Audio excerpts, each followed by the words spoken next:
किंवा भुलाबाई हा महाराष्ट्रातील नवरात्रोत्सवात साजरा केला जाणारा स्त्रियांचा सामुदायिक खेळ आहे. कोकणामध्ये बोंडला म्हणतात, कोल्हापूर भागामध्ये हातला म्हणतात, वडाळ्यामध्ये किंवा विदर्भामध्ये त्याला भुलाबाई म्हणतात. बोंडल्यामध्ये मुली एकत्र येऊन अंगणामध्ये पाटावर हत्तीचे चित्र काढतात किंवा हाताने रांगोळीने किंवा चित्र काढतात किंवा मातीच्या धातूच्या हत्तीसमोर लहान लहान मुली, शाळेतल्या मुली फेर धरून नाचतात, पारंपरिक गाणी म्हणतात आणि नृत्य करतात. हत्ती हे ऐश्वर्याचे प्रतीक आहे. सर्वांकडे ऐश्वर्य यावे, सर्वांकडे ऐश्वर्य नांदवे हा या मागचा एक उद्देश आहे. हा खेळ समृद्धी आणि कृषी चक्राशी संबंधित आहे. हा खेळ समृद्धी आणि कृषी चक्राशी संबंधित आहे.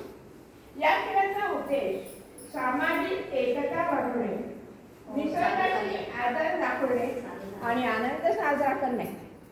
हा खेळ आश्विन महिन्यामध्ये हस्त नक्षत्रापासून सुरू होतो आणि कोजागिरी पौर्णिमेपर्यंत खेळला जातो. हस्त नक्षत्रामध्ये परतीचा धो धो पाऊस येतो. पूर्वी मुलींची लहानपणी लग्न होत होती आणि माहेरी यायला मिळत नसे, त्यामुळे सणावाराचं निमित्त काढून त्या माहेरपणाला यायच्या. बोलण्याच्या निमित्ताने माहेरी आल्यावर बाहेर पडायला पण संधी मिळत होती. मैत्रिणींमध्ये गप्पा गोष्टी करायला मिळत होतं. मैत्रिणींच्या भेटी होत होत्या आणि तिच्या घरी कोंडला असतो, तिची आई खिरापत बनवते. रोज वेगवेगळी खिरापत असते आणि ती खिरापत ओळखणे ही एक मोठी मदत असते. आज आपण ही पारंपरिक गीते या ठिकाणी म्हणणार आहोत आणि आनंदाने आपला आजचा वेळ एकमेकींच्या सोबत मैत्रिणींच्या सोबत घालवणार आहोत. थोडी करमणूकही होईल आणि आपल्या बालपणच्या आठवणींना पण थोडा उजाळा मिळेल. जुने दिवस आपल्याला आठवतील आणि या बोंड्याच्या आनंदामध्ये आपण सर्वजण पोहूया किंवा आनंद लुटूया.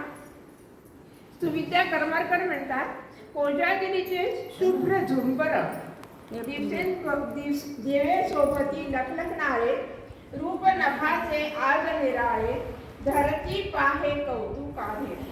कोजागिरीचा आजचा नभाचं निरीक्षण खूपच आनंददायक आहे आणि चंद्राची किरणं ही आरोग्यदायी आहेत.